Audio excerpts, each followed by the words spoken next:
I'm Martin Tyler, and you're listening to Harry Symeou.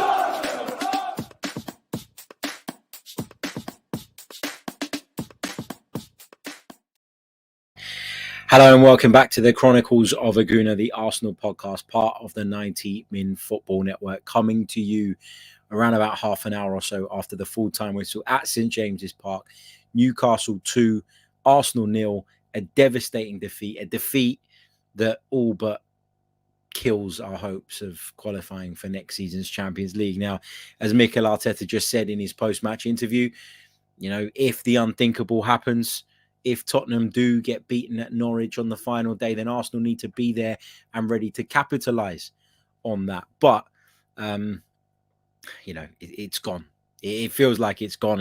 It felt like tonight was a must-win game. And then sort of towards the end of the game, before Newcastle added the second, you were looking at it and thinking, well, if we at least get a point here, then all we need is Norwich, I beg your pardon, to take a point against Spurs, and then all of a sudden you're in with a chance if we could do our job at home to Everton. But if we continue to perform in the way that we performed, you know, outside of the first sort of 20 minutes at Spurs the other night, and the way we performed tonight at St James's Park, then you wouldn't even be confident of us going and beating an Everton side who could still be fighting for their lives. So it's a really, really tough night. It's a really, really tough defeat to take. I think for me, you can lose these games, but you can do it swinging. Like, you can lose a fight and go out swinging, and you will kind of sit there and you'll sit back and you'll go, well, okay, I'm devastated and I'm frustrated and I'm disappointed by the result, but at the very least we gave it our all and we did our best. You didn't get that from Arsenal tonight. Arsenal completely froze under the pressure. They froze under the circumstances. They froze at a packed, hostile, very loud, very atmospheric St James's Park. And unfortunately, the inexperience that we have throughout that team, and some players who have been okay in patching up certain positions in recent weeks, and maybe people, including myself, have got a little bit carried away with what their role could be in the squad going forward, showed their level again tonight. And that's the reality of it. There's no point in sitting here and making excuses, and I'm certainly not going to be doing that. I've certainly sort of not enjoyed some of the stuff that I've read on social media since the full-time whistle. I certainly think there's a lot of Arsenal fans, and it's something I can't quite comprehend and get my head around. They almost were waiting for Arsenal to fail, waiting for Arsenal to fail to achieve an expectation that they would have told you at the start of the season was unrealistic, so that they could then jump on the manager, and it doesn't make sense to me. It tends to be the people that said that this Arsenal side were mid-table at best that are now the first ones to come out and say, well, this is completely unacceptable and this result is completely unexpected. It's devastating. How on earth did we get here? I think that for long periods in this season, Arsenal have been punching above their weight. And I've said that time and time again. And it's why I was quite supportive of the manager, because I felt like in the grand scheme of things, we were doing better and we were ahead of where the club I felt most sensible football fans thought we would be. You know, Arsenal have achieved a 5th place finish, which is 3 places higher than they finished last season. Arsenal are back in Europe in the shape of the Europa League. And I do think that this is one of those seasons that you won't be able to really appreciate the progress until the dust settles a little bit. I mean, I can only speak for myself, but for me, I know deep down that Arsenal have improved this season. I know that deep down we've made strides in the right direction. Has we seen as much progress as we'd have liked in an ideal world? Maybe not, but I know we have, and we'll assess exactly how much we have in the summer and at the end of the season when, as I say, the dust settles a little bit. But I know that we've moved in the right direction. Now, is it enough? Is a football club of Arsenal's size able to wait this long, able to give so much time, so much power to somebody who a lot of people have question marks over? I don't know. That's a question that needs to be answered later down the line. And perhaps even saying that, I'm speaking from a place of raw emotion. I think there's a lot of soul searching that we as Arsenal fans need to do, because I think that although this is a massive disappointment, I genuinely do believe that in the football club's eyes, they have achieved what they set out to achieve at the start of the season. And I think the announcement of Mikel Arteta's contract extension, and I said this at the time, is the biggest indication yet of the fact that the club's ambition and goal at the start of the season was to finish 5th and not to finish in the top 4. Now, I've not seen this interview just yet because it's just popped up on my screen, but Granit Xhaka has come to speak to the media. I'm sure we can talk about that a little bit tomorrow on whatever content we do. But yeah, look, I mean, as I say, I'm heartbroken. I'm emotional. I'm upset. I'm devastated. I'm frustrated. I'm really deflated. Like there's no other way of putting it. And I think, as I say, that comes from the nature of the performance tonight, because I've never been one to get carried away with where this team are at. I've said it many a times throughout the season that this team have inconsistencies in them. They lack quality in certain areas. We lack depth in certain areas. We have inexperience. We have so many flaws still that need to be sorted and need to be rectified. And I kept saying for months that the top 4 race wasn't done. And I had people, supporters of opposition clubs, telling me, you're mad, you're crazy, it's done. What are you stressing about? Why are you upset? And or why are you negative, they would call me. And now I'm in a place where I shouldn't be surprised, but I am surprised, not at the fact that we've missed out, but I'm surprised at the fact that we went down without a fight whatsoever. I really expected Arsenal to go to St. James's Park tonight and give it a go, to be competitive, to be combative, to give it our absolute everything. And if we lacked the quality and the experience to get ourselves over the line, I would have come back and gone, we weren't good enough. But, you know, I would have felt some tiny bit of pride in the fact that we got to the very end of the season still being very much in the race, which, as I said right at the top of the show, is more than most people thought we were capable of at the start of the season. And maybe I will look at that in that way a little bit later on, you know, in a few days' time when the season's over. I don't know. But right now, as I say, it is raw emotion. It is disappointment. It's devastation. And the nature of the performance is the thing that I just can't get my head around. I mean, if we go through the team, I thought Aaron Ramsdale looked shaky from the first minute. You know, his distribution was bad. Passes that he normally plays with relative ease were difficult for him tonight. He almost passed the ball to Miguel Almiron, who was closing him down. There was a cross from the right-hand side that literally went through his hands. He nearly got done by Callum Wilson because he was standing on the edge of his penalty area. There were so many moments tonight where you looked at Aaron Ramsdale and you thought, mate, you're just not at the races tonight.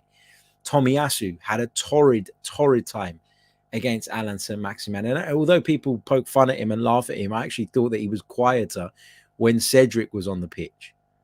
Tomiyasu, not at the races, and again picks up another injury. I mean, we can't keep going on like this. We can't keep bringing players to the football club and relying on players at this football club who simply cannot stay fit.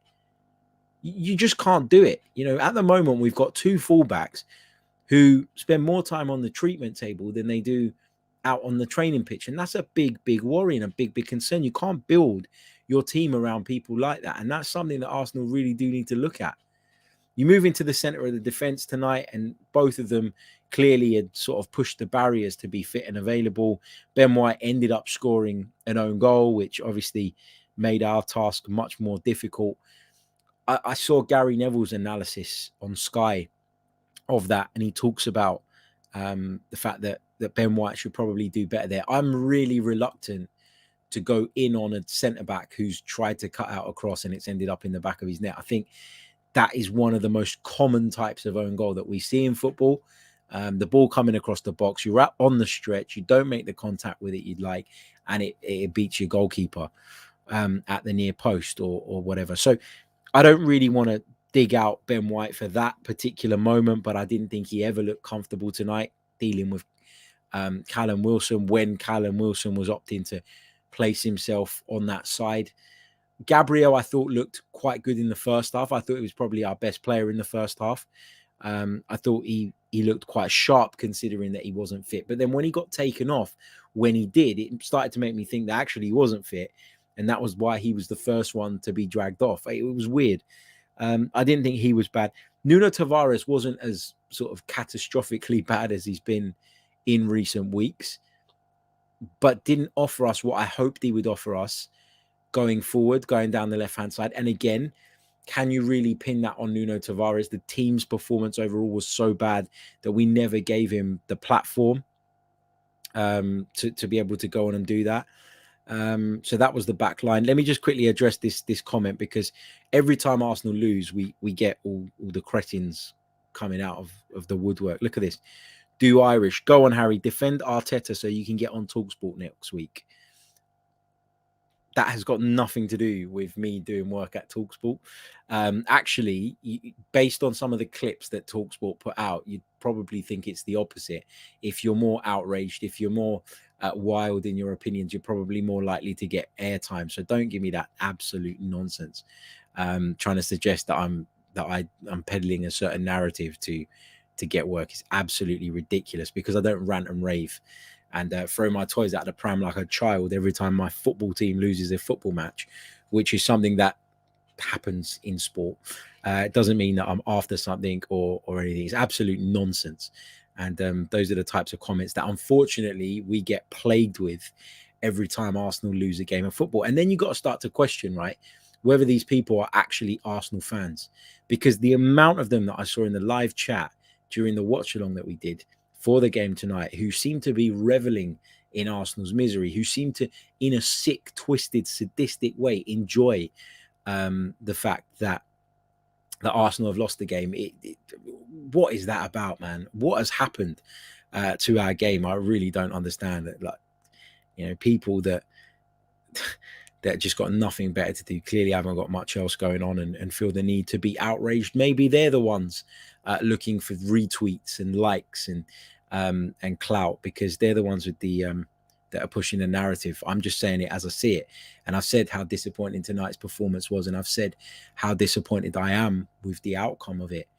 Anyway, before I was rudely interrupted by nonsense in the comments, moving into the midfield, Mohamed El-Neni tonight, for me, showed that we've probably got carried away with thinking that he is someone who can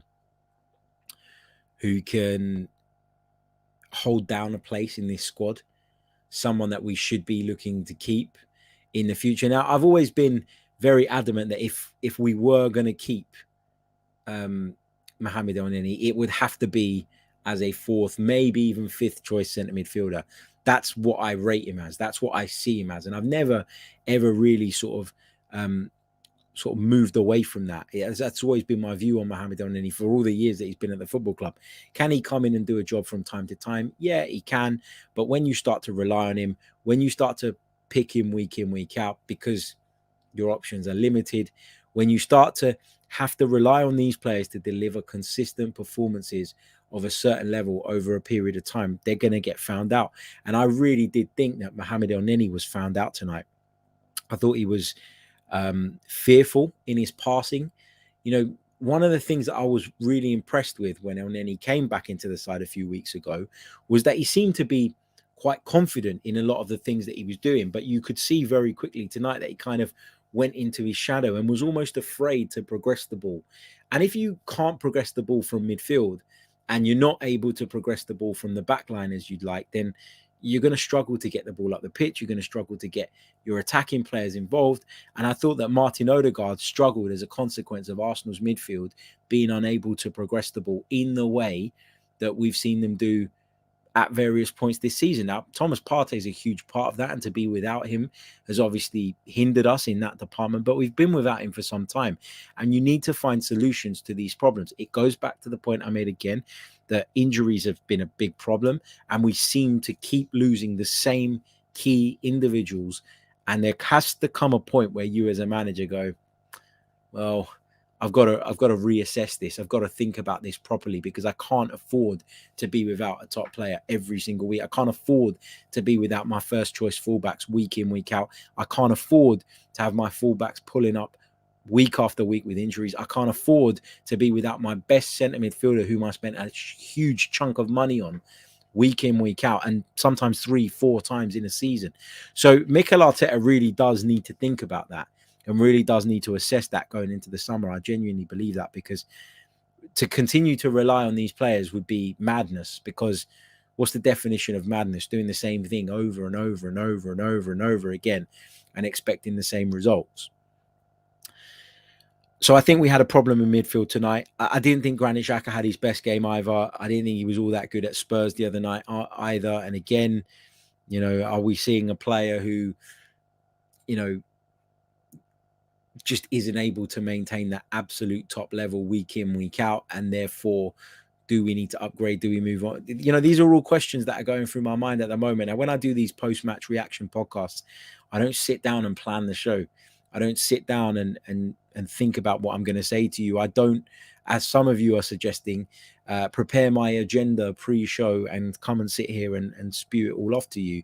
No, what I do is I flick the camera on, flick the microphone on, press go live, and I speak from the heart, and I tell you what I think and what I saw and how I feel.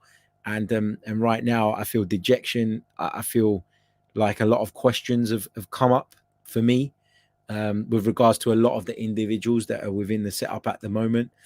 I really do think that we've got a lot of soul searching to do in the summer, but that doesn't mean that we've done nothing good this season. It doesn't mean that we've done nothing right. It doesn't mean that we've gone backwards. It doesn't mean we haven't gone forwards. We have gone forwards. The question is it enough? That's the question. You can't say that we haven't gone forward. We're guaranteed to finish 5th. The last couple of seasons, we finished 8th. We're going to accumulate more points than we did last season. And we're going into the final day of the Premier League season in the race for the top 4. Okay, we're probably not going to make it now. But you can't, there's no way, no matter how negative you are, no matter how anti-Mikel Arteta you are, that you can deny we've progressed this season. If you want to make the case and the argument that, in your opinion, based on the resource that was given to Mikel Arteta last summer, based on the fact that we weren't in Europe, based on the fact that we played less games than a lot of our competitors, etc., etc., if on that basis you want to make the case that there hasn't been enough progress, then that's an argument and a conversation and a debate that we can have. But you cannot say that we've not improved at all. Now, obviously, when things end the way that this season is seemingly going to end, then there'll be a bitter taste in your mouth, because when you care deeply about a football club, when you care deeply about this institution, then you will feel it. And that's why I always say, like, when the dust settles, the sensible Arsenal fans out there will look back at this season and say, disappointing that we missed out on the Champions League because the opportunity was there and it presented itself, but we did improve. And anyone who denies that is peddling an agenda. Anyone who denies it, when you look at the table in comparison to last season, the table in football does not lie. The table does not lie. At the end of a 38-game season, you will finish exactly where you deserve to finish. So, I do feel right now that it's all very raw and it's all very difficult to take and it's all very difficult to process. And that's why I don't want to be throwing around stupid statements and throwing around, knee-jerk comments off the back of what's a very, very disappointing night. We're just going to ignore the trolls in the comments. Like, if I could be bothered, if I wasn't doing the show live by myself, I'd probably go through and block loads of you, but I can't be bothered. Say what you want. It doesn't really matter. It's not going to change my opinion. It's not going to change my view. You move further forward in the team, going back to sort of running through the lineup. Martin Odegaard struggled to influence the game tonight. Really, really did. He struggled to get on the ball. It looked as though Newcastle had done a bit of a job on him in the way that I felt that Tottenham did, and in the way I feel like a few clubs have done in recent weeks. You stop Martin Odegaard, you stop Arsenal ticking in a lot of ways. And then he starts dropping into different areas to try and get more and more involved. And then when he does drop into those areas to try and get on the ball and to try and win the ball back and to try and get us going, then when we do win the possession back, he isn't in the area in which you can pick him out, find him, from which he can turn and set you off on an attack. And that's a big, big problem. Lots of you in the chat talking about Granit Xhaka's interview. I've literally paused my Sky Sports to my right. When I caught out the corner of my eyes, I started to show that Granit Xhaka had fronted up to the media, and I will watch that after. So I'm not going to comment on it until I've seen it. But again, people talk about people hiding and people not stepping up. There are a lot of players in that team that are hiding and do hide. This guy's not one of them. And I'm very, very interested to hear what he's going to say. But yeah, Odegaard marked out the game, struggled to impact the game. And as I say, if you stop Martin Odegaard, you stop Arsenal at the moment. And that is a problem because, we need to have more than one player capable of opening up defenses. We need to have more than one player who can influence us and set our tempo. And we just don't have that at the moment. You move to the right-hand side. I thought Bukayo Saka again looked like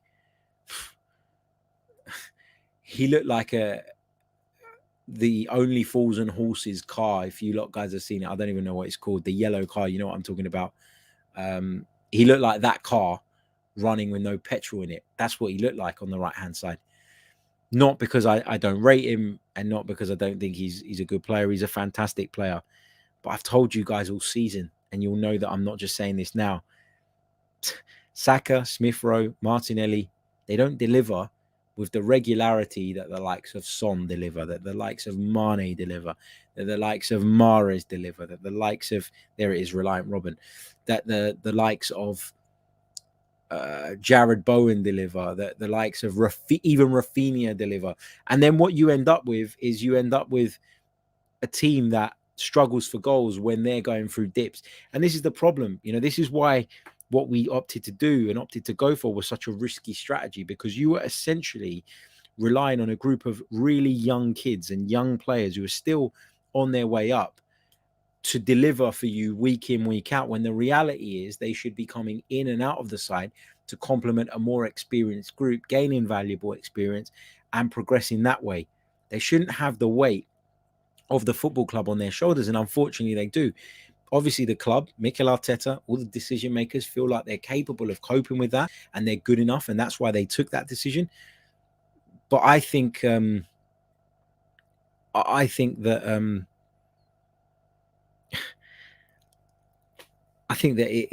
it was always going to bite us in the arse. I've said it time and time again. Those of you who watch or listen to this on a regular basis will know that I've always said that about the wide plays. It's a problem. It is. Then you move on to Eddie Nketiah. I don't think that he could have done much more tonight, in the sense of, I don't think he could have done much more in the sense of, we didn't give him any service. We didn't give him any supply. We rarely had the ball in that part of the pitch. And he too was having to come back and defend. And he was having to come back into deeper areas to try and get on the ball. And it just wasn't going to work. Everybody was under par tonight. Every single Arsenal player was under par tonight. Every single one of them. There's not a single player out there that went out and performed and you can say, well, he's the one that can come away with his head held high. Not a single one. And it's hard to take. I mean, people, maybe tonight, straight after the game, reaction podcast, I admit that my analysis is not going to be as deep as it should probably be or could probably be. Because right now I feel like emotion has taken over and I don't really know where to go with it at the minute. I genuinely don't. I'm lost for words, and that's no good when you're a podcaster, but I really do feel that way tonight. And I don't wish to engage in like a wave of negativity and criticism until I'm in a place where emotionally I think I can kind of look at it in a little bit more of an analytical way. I don't feel like I can do that now because I am so upset. I don't feel that I can that I can break things down in the way that I should. And obviously we'll bring you some more content tomorrow around the game, probably from a beach in Barcelona, hopefully, as I'm jetting off in the morning. 4:30 in the morning, I'm leaving my house. So I'm staying up late to do this podcast after that absolute shit show of a performance. That is commitment. If you don't laugh, you'll cry tonight. But yeah, it's tough. It really, really is. And we've fallen short because of a lack of quality, a lack of commitment on the night. I felt a lack of desire, a lack of experience, and there are a number of problems there. And you've got to start to you've got to park the emotion at this point. You've got to try and park the emotion before you can really look back and assess clearly what went wrong tonight and why we are where we are now. But I don't think you can do that necessarily as well as you could the next day in the aftermath of the game. Let me get some of your comments. Let me get some of your thoughts. Normally we talk through the team. I've done that. Normally we talk through key moments in the game. I've discussed the own goal, which, again, I'm not going to be too harsh or too critical of Ben White, because those types of own goals happen. I'll be more critical of the way it all came about. And obviously it came about, didn't it, from a foul throw. And I know that there's people that have been super critical of Nuno Tavares. I've called him a liability in recent times, or felt like he was a liability in recent times. But even though he plays a foul throw, and then as off the back of the possession being turned over, Newcastle go and score a second, which ultimately completely kills us. We've still got so much opportunity to defend that situation better than we do, between him playing that foul throw, them getting it back, and then the ball ended up in the back of our net. Sports Genius, thank you so much, mate, for your very, very kind super chat donation. I do really, really appreciate it. If you haven't hit the like button just yet, please do. It really, really does help. We've got 81 likes on the board. Let's try and get to 150. There's nearly 300 of you live with us at the moment. Subscribe to the channel if you're new, and a big, big thanks as well to all of those who joined me for the live watch along, which was pretty painful. Sports Genius says, Harry, having gotten back to where Wenger was in his worst season, was it a mistake firing him? We get top four with Wenger easily. Was it the club all along? I never, ever felt that Wenger was solely responsible for us missing out on the Champions League. Never. Was he part of the problem at the time? Yeah. And did we need to reset? Probably, yeah. But it just goes to show that even at his worst, it wasn't that bad. It wasn't as bad as some of the noise coming out of the Arsenal fan base would have suggested. And now, as a fan base, we're being humbled a little bit, I think. We're being humbled when people were hounding him out. A lot of sort of Wenger defenders, if you like, would say, be careful what you wish for. And we're struggling to get back in the Champions League. Do you think that he would have done a worse job this season? I mean, I don't think Mikel Arteta's done a bad job this season. I think overall he's done a good job, a better job. But I think that where he has been lacking a little bit, it's largely been due to inexperience or mismanaging a game, sort of in terms of whether you change it or not, knowing when to change it, knowing when not to change it, knowing how to approach a game. In some cases, Brighton is the one that always jumps out to me this season. And perhaps Wenger's superior experience would have helped him through those situations. But you can't, I don't like this thing of like, people say experience. It is important, of course, but your fundamentals have to be right. And if your fundamentals are right, then you will get there. And when you choose to appoint inexperience, you accept the risk that comes with that and the problems that come with that. And I think that the club are willing to accept that. We're not as fans, because we want results all the time. But I feel like the club are willing to go with the inexperience because of the long-term benefits they feel it brings. But I don't get why everyone's surprised or shocked when Mikel Arteta as a manager makes what we believe to be bad calls, wrong calls. When you first started your job, was you perfect at it? Was you as good at it then as you are today? Probably not, because people learn and people develop all the time. This other notion of like, we should never appoint anybody or buy anybody or do anything with anybody that's got a lack of experience. Again, if you never give people a chance, how do they ever get experience? And people will flip that and say, well, Arsenal is too big of a football club for someone to be learning on the job. And I get all of that. I really, really do. But I'll go back to the point that I made really early on in the show. When the dust settles, you will look back at this season and it will be undeniable that Arsenal have progressed. How much that progression is and whether you think that is acceptable is a completely and totally different debate, and one that we'll have at the end of the season for sure. We'll get some panelists on. We'll get you guys involved as well. But as of today, there has been progress. You won't see it today because of the cloud that's hanging over us off the back of this really disappointing result. And the fact that we're going to lose it to Spurs is going to make it much, much more difficult to take for sure. Let me take some more of your comments. Not going to be too long of a show tonight because, as I say, leaving, or got to be up around about 4 o'clock in the morning. But we will bring you some content.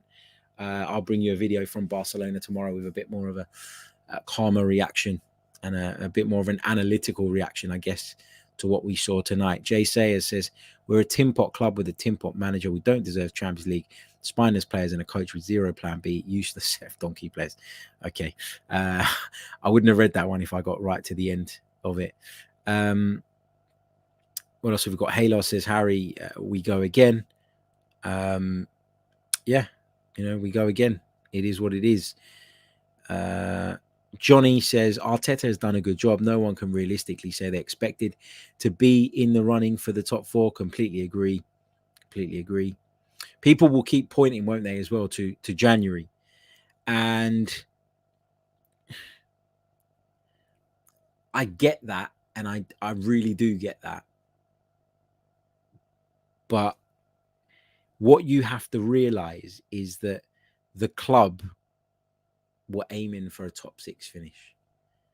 And they will argue that even without spending in January and potentially setting themselves back millions and potentially hindering themselves in the summer to come, a summer where it's normally easier to get the players that you want in the summer than it is in January, they will argue that they achieved their goal and they didn't blow a ton of money in January. So in there, this is what I keep saying. This is what people don't seem to want to understand and process. What you want as a fan is not always going to be in line with what the club want. And ultimately, Mikel Arteta will be sacked if he doesn't deliver what the club want, not what you or I want. And that's the point that people keep missing. Like, he's obviously been told, go get us back into Europe and continue in the rebuild of this new team.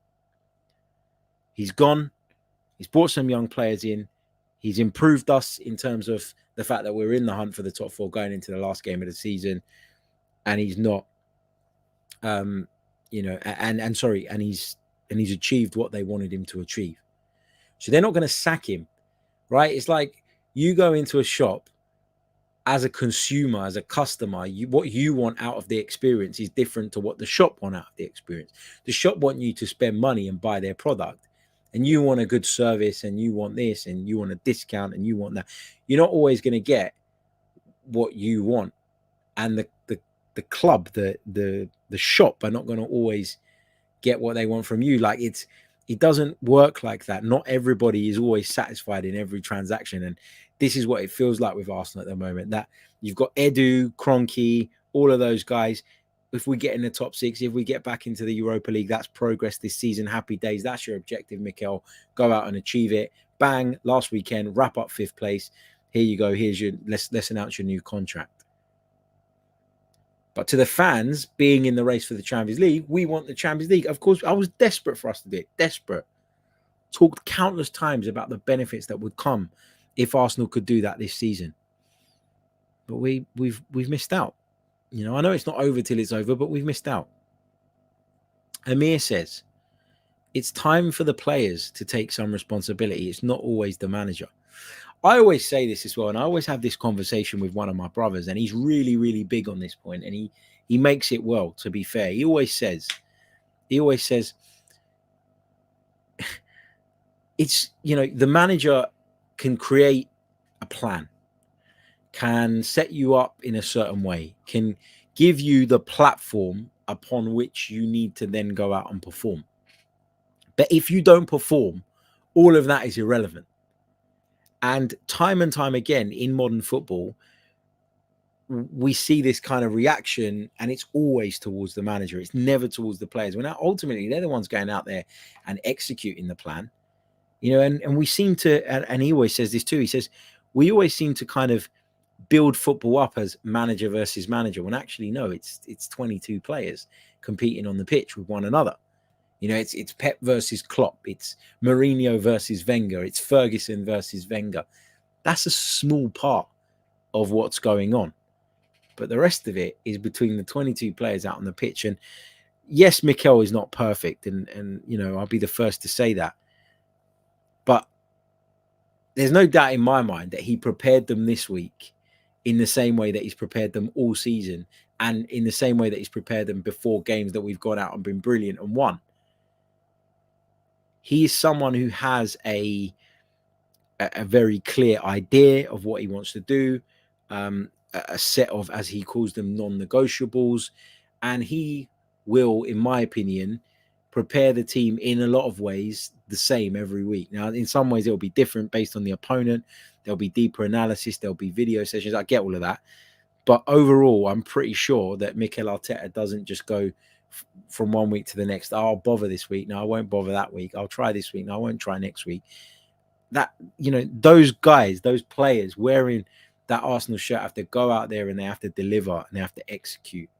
And sadly tonight, and quite a few times of late, I mean, the top four thing wasn't lost tonight. There's no shame in going and getting beat. I know they're low down in the league at the moment because of their start, but they've been one of the form sides in the Premier League. I think they've, fourth or fifth in the Premier League form table since, Christmas or whatever it was. I think it was fifth. So, there's no shame in going and losing at St. James's Park in a one-off game. And what's ultimately cost us is that run of 3 games against Palace, Brighton and Southampton. That was completely unacceptable. And that is what's done us the damage in the end. It's what's given us very little margin for error. We thought that we'd got away with it when we went and won at Chelsea, when we went and won at West Ham, when we beat Manchester United. You thought that maybe we kind of got away with it because Spurs had dropped a few points as well. But ultimately, that's the bit in the running of the season that I will look back on and say is where we lost it. Not necessarily tonight, but given it was still in our hands, given we had an opportunity, you can't help but be frustrated. You can't help but be frustrated and disappointed. Look, I'm gonna leave it there because I feel like I'm just gonna get irritated and start sort of going off on tangents that I don't really want to be going off on. At the end of the day, Arsenal didn't perform tonight. Arsenal were below par. Arsenal were poor. The players looked gutted at the end. Mikel Arteta looked gutted at the end. Everybody knows and recognizes what a huge opportunity this is that we've missed. And we've got to take it on the chin. And we've got to be, as I say, we've got to be ready to pounce if the unthinkable happens at Carrow Road. At the weekend. I don't think it will. But we've got to be ready for that possibility. And then when it's all over and we've drawn a line under the season, we can look back with calmer minds, calmer heads, and we can try and puzzle together what was good, what was bad, what we need to do to move forward. And whether you want him here or not, Mikel Arteta will be here at the start of next season. There's no doubt about that. So we do what supporters do, what the very definition of support is. And we get behind our team, we get behind our players, we get behind our manager. People always say to me, why am I different with Unai Emery? Or why was I different with Unai Emery in comparison to Mikel Arteta? Well, there's a number of reasons for that I'm not going to go into again because I feel like we did this all the time, but I've seen that pop up in the chat. But I'm very, Unai Emery was brought in to get Arsenal back in the Champions League and he failed. And then he lost the dressing room and he had to go. Mikel Arteta was tasked this season with getting Arsenal back into Europe, back into the top 6. And he's done that. He's finished 5th. The maximum for me that we could achieve was 4th, and the minimum we could have accepted was 6th. So he's coming in the middle in 5th. I don't know that if you set someone that goal, they meet it, you can then sack them. Maybe you can, but that's not how the club will see it. And we just got to hope that, we can continue to improve. We can build on what we've built this season and go up to that next level next season. That's the great thing about football. There's always next season. There's always the next game. But really tough. Really tough to take. Really tough to take. It. To say I'm devastated is an understatement. Say I'm angry would be fairly accurate as well, because I'm angry in the sense of we could have done so much more. We could have given it so much more, and we didn't. We just didn't. And people will always say, and Scope brings it up in the chat, people always say, it's accepting mediocrity.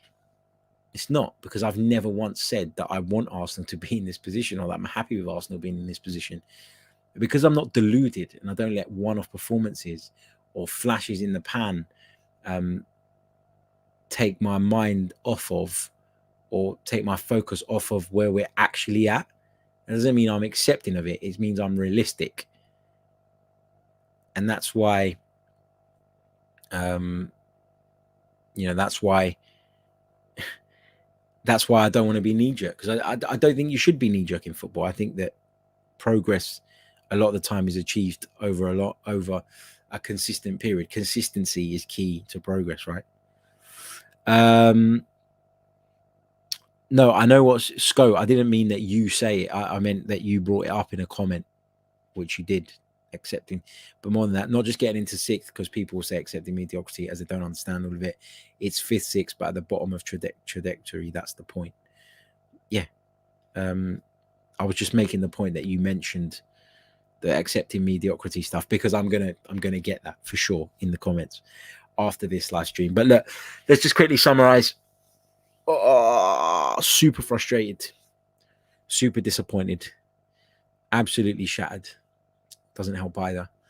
And it feels like a season that could have ended on a real high is going to end on a low. But again, as I say, when we look back on it, when the dust settles, maybe we'll be able to see a bit more of the positives, and then carry some of those into the summer, hopefully with a strong window, build some optimism going into the new season. But yeah, don't really know what else to say. I will leave you all to it. Thank you all for tuning in. Thank you for those of you that tuned into the watch along as well. Incredible numbers on that as well. So thank you also so much. And I'll keep in touch with you guys over the week with some, as I say, some pre-recorded stuff. So it's just some short 10-15 minute videos to be coming your way on a daily basis. But I'll be back on Friday to preview the game against Everton, even if it could turn out to be a dead rubber. Catch you all later. Goodbye. I'm Martin Tyler, and you're listening to Harry Symeou.